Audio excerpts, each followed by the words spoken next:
The reviews so far for this game are absolutely polarizing. I've seen highs 9, 9.5. Metacritic has it at a pretty average score, but go into a Life is Strange fan page or even the subreddit, and it's chaotic. This is Life is Strange Double Exposure. Don't go away.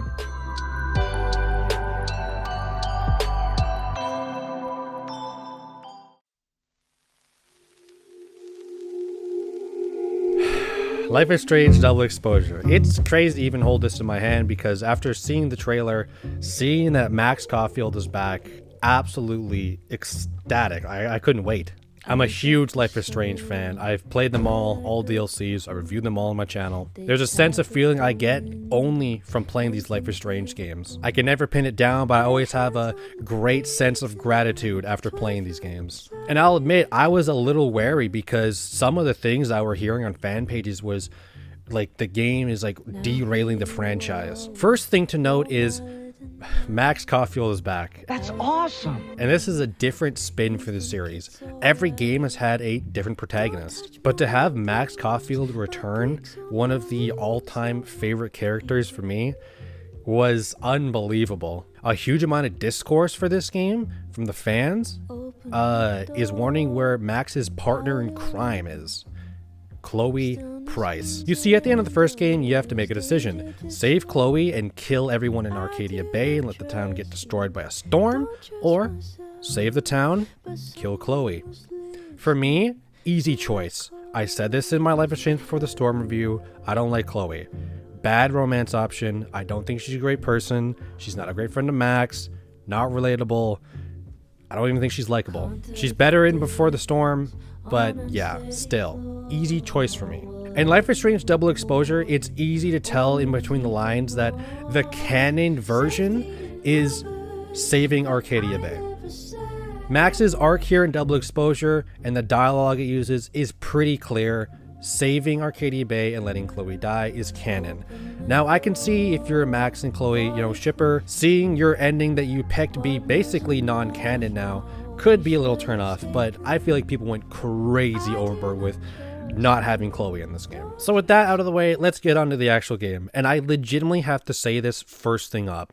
The graphics in this game are crazy good, with a little bit of an asterisk. One thing, you'll know if you've followed my channel, I really don't care about graphics at all. Some of my most favorite games for the way that they're presented are just literally like sprites or Nintendo 64 games. Graphics, I legitimately rarely talk about. But here, I mean, Max Caulfield looks so good. And legitimately, I think Double Exposure has the best lighting in a game I've ever seen. The asterisk to that, though, is Max Caulfield looks so good that it makes the others look a little bit play-doughy. Max Caulfield obviously got the more focus on graphics because she's the main playable character on screen 100% of the time. But a lot of the side characters obviously didn't get that as much attention, and you can tell just by their hair and their face that it's not up to the standard that Max is. But for gameplay, what are you doing? Well, it's the tried and true classic of a Life is Strange game. You're walking around, you're talking to people. You're exploring, you're walking around, you're talking to people. Solve a puzzle, talk to people. Life is Strange really is the slice of life genre in gaming. Can I ask for something kind of weird? I don't do foot stuff. Damn. Well, there goes my Friday night. And for those unaware, it's also a series where the choices you make have consequences throughout the story. Or should This is I gonna be go a big choice, with isn't it? Come on. and see what narrative she's trying to spin? Okay. Listen, this is the universe that really doesn't matter. So, plus, I think we've been really going straight tip arrow so far this whole game. So I'm gonna live and call her out on it right now. Everyone I've talked to says Safi and Maya were joined at the hip. But there's also another thing this series is usually famous for, having some sort of supernatural power. Previous entries have seen rewinding time, empathetic mind reading, telekinesis. Well, you'd be surprised that while Max Caulfield could rewind time in the first game, she can't do that here. She actually has a new power. This is because of reflection. Get ready for this. Max Caulfield can now open up a portal to a different timeline. It's spooky. A different universe, side by side, where everything is the same. Except for one thing. You see, the story hook starts pretty quick.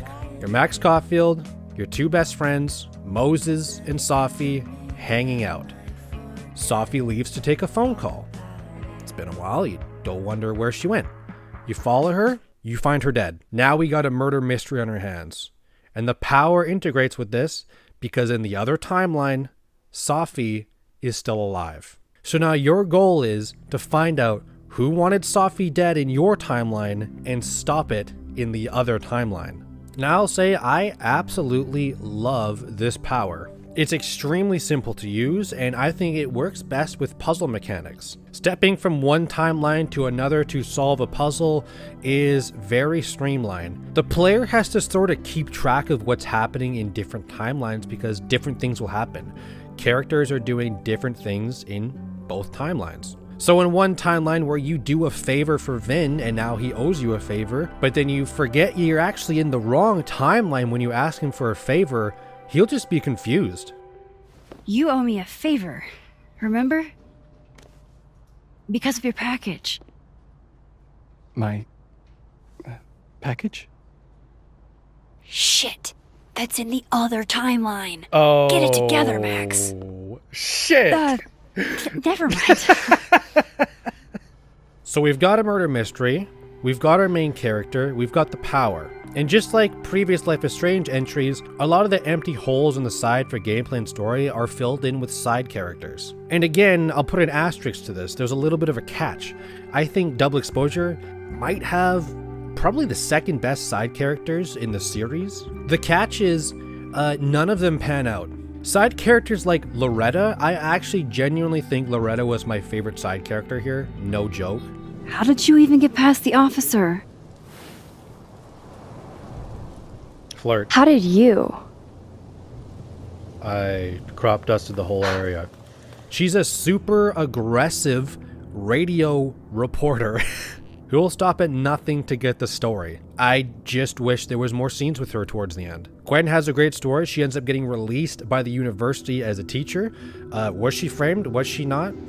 You'll have to find out. I just wish there was more scenes with her in the end. Lucas, again, another teacher, just like Gwen. Was he framed? Was he not? What's going on with Lucas? There's questions there. What's really going on? I just wish it was, some more scenes with him in the end. You have Moses as a side character who is, I will say, breaks the mold of I wish I saw more of them. That's a theme you'll see me saying here because a lot of the side characters underwhelming in the end. But Moses, king. Moses has no haters. You will be hard struck to find a single person who plays this game and comes out saying, I didn't like Moses. Moses is a big cinnamon bun bunny Pookie Bear puffball. Moses has hypothermia. And as usual per Life is Strange games, you can spice up some of the side characters here by giving the player 2 romance options. This has happened in every previous Life is Strange game, so it is expected here. Well, how's the romance options? They kind of suck. First up, it's Amanda or Vin. Now I'll be straight, because I am straight. And I can say Amanda, actually, not a bad romance option. It's just you're put into that spot way too quickly. 20 minutes into the game, she's already asking you, is this a date or a friend thing? And I felt locked into is this like a cemented answer? Like if I say it's a friend thing, am I screwed for romance later on? Amanda is probably at the end of the day one of the better side characters, but the romance just went way too fast. Bitch, shut your dumb eyes. And on the other side, Vin, listen, I can't confirm because I'm not a chick, so I can't confirm is Vin a dateable guy in a chick's eyes. But I gotta say, I would be hard pressed to find anyone who would be like, I want to romance Vin. There's no better evidence than just my real time playing. There's a part in the game, you're playing smash or pass with Vin, and he brings himself up, smash or pass me. This was my reaction. So, what about me, Miss Caulfield? Pass! Where do I fall on the binary? Pass! I'm not even kidding you. Don't take this the wrong way. So you've got the main character, we've got the side characters, we've got the romance set up, we've got the murder mystery of Sophie started, we've got the power, now we just need the setting. And I love this setting. Behold Caledon University, a pretty high up there art university kind of thing. Double Exposure just, in my opinion, completely nails the setting here. It's so good. The game is set in December. Christmas decorations are about, huge plus there. You can explore between the outside campus, inside in the fine arts building, the admin building. There's also my favorite spot in the entire game, the Snapping Turtle, which is the bar run by romance option Amanda. One more beanie and this thing's a goner. So we've got all the pieces now for our story to set up. Now, without spoils, here's how it goes. Episodes 1, 2, and 3 are absolutely stellar. Genuinely some of the best chapters Life is Strange has ever put out. Loved it. Twists and turns so unbelievable. It made me literally stand up in my chair thrown back, just shocked. I won't spoil this, but I will extremely heavily blur the screen just so you can hear my audio to a couple reactions. Here's my reaction to the end of chapter 2. What? And here's my reaction to the end of chapter 3.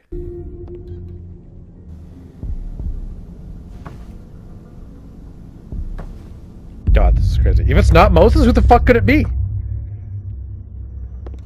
Reggie? What? How? Everything was going so right for this game. It was honestly kind of scary how much I was enjoying this game. Like, I heard a lot of bad things about this game, but so far, 3 chapters in, this is crazy good. But like a candle that burns twice as bright, it, runs out of gas. In chapter 4, the low fuel light comes on for the story of Life is Strange Double Exposure. And in chapter 5, it runs out of gas. All I'll say is the ending actually makes sense for Max Caulfield as a character. It makes sense. But the pacing is so damn clunky. My God, episode 5's pacing was really bad. And you combine that with very little to basically zero payoffs, and I'll be honest, the choices you make, it's probably the least impactful this series has ever been. And multiple sideline stories and side characters have little to no payoff. Footage? Man,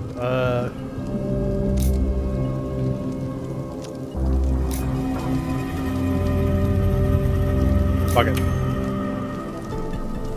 What the fuck? Gwen, listen, if I can just get a look at this footage, I might be able to help. I didn't ask for your help, Max. Jesus, I didn't even ask for your company. I just wanted to get stoned and watch that thing burn. Moving on to presentation, I did sort of touch on this before, but the graphics are just crazy good. Max looks so damn good. Her styling, like her clothes you get to choose from, her outside wear is just like, Sure.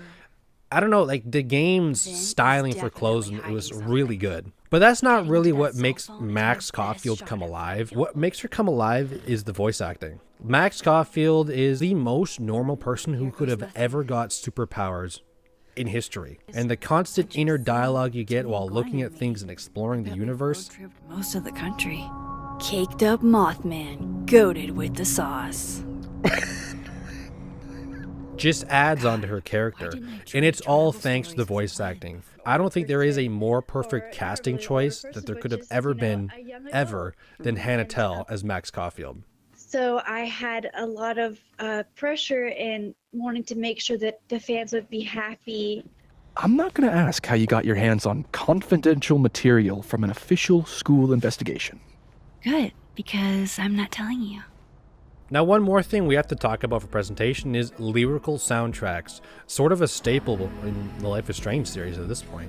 I don't think the series has ever reached the heights as Life is Strange 1 did. Honestly, lyrical soundtracks have a place in games, but it's almost always to push the game emotionally in a certain direction. It can totally change or enhance the mood of scenes. And I'll be honest, there are very little lyrical soundtracks here. But that doesn't mean that there is a lack of soundtracks here. Hanging out in the Snapping Turtle Bar always provides you with great ambience tracks, and if there's one thing to say for Chapter 5, that's finally when the lyric soundtracks actually came in handy. So that's the one thing that Chapter 5 had, good soundtracks.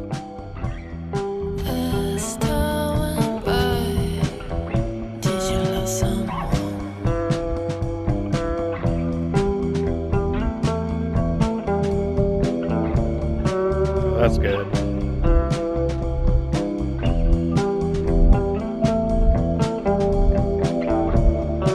If you're wondering, by the way, I might get confused with the two timelines. Well, have no fear, because presentation-wise, this game does a great-ass job. Sure, in the options menu, you can enable a sort of a HUD option to constantly let you know which world you're in. The world where Sophie's dead or the world where Sophie is alive. But honestly, you don't need that, because in the world that she's dead, everything is changed. The color palette has a lot less contrast, and you could describe what the vibe would be is a lot more somber. But step into the other timeline where Sophie's still alive and that, news headline hasn't broken over the campus. Everything's more upbeat, bright and cheery, and if you play this game, you can easily tell which timeline you're in when you go to an area to swap in and out of a timeline. I don't want to miss Moses' instructions.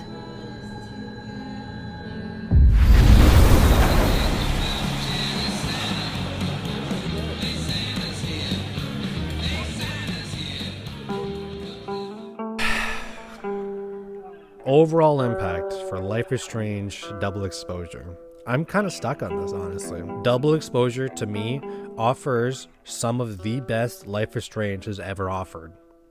Those first 3 chapters genuinely had me so glued into the story, so glued into the atmosphere of this game. It was crazy.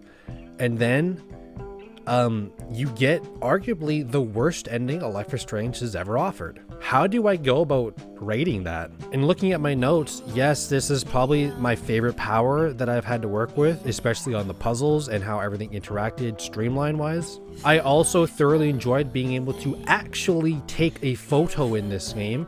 Previously, it would just be a trigger to automatically let Max take a photo. In this game, you get the choice of when to click the trigger. And this is actually real time, by the way. Taking a photo and giving it to someone, the actual cutscene will show the actual photo you took. And while Chapter 5 is extremely underwhelming, but the overall impact the first 3 chapters had on me, and most importantly, the setting. I still think that's like the dark horse to this game. Because if there's one thing that'll stick in my mind from Double Exposure, the ambience in the Snapping Turtle, and soaking up every part this game had to offer. Looking at every piece of spray painted art on the wall or art decor around, talking to every available person in this place, while listening to soundtracks in the background.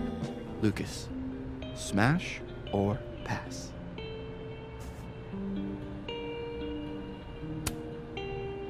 Unfortunately, smash.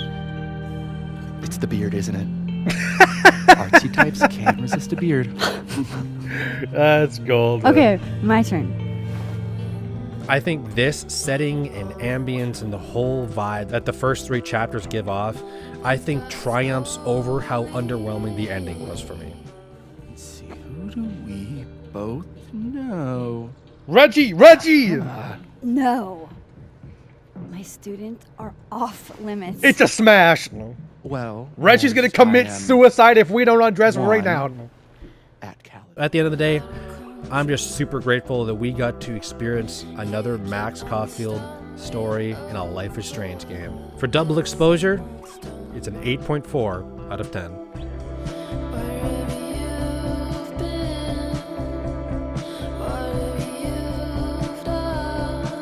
So that's it. Life is Strange, Double Exposure's done. And I hope we get another one soon. Now for True Colors, a DLC did come out in Wavelengths. Maybe they'll do a DLC for Double Exposure. I'd be there day one. But that's it. I have a feeling I know what the general consensus on this game is. But if you have your own opinion or a different opinion, just comment down below. But for now, I'm your host, Stereo Planet Entertainment. Hope you enjoyed this review. Peace out. Scary merch. I want to know who Granite Joe is. Sorry, did you say someone called Granite Joe is out back smoking up? I take you to meet Granite Joe. Dude's a sweetheart. Very. I can nice hear to this Granite boy. Joe dying. And do you partake? I am an adult. What is up? I know what you're thinking. You're only here for the bonus Easter egg soundtrack I put in at the end of every video. But did you also know I have a donation page under Buy Me a Coffee? Donate whatever you want to my channel and I'll put half that back to an environmental charity. So that's that. Enjoy the music. Peace out.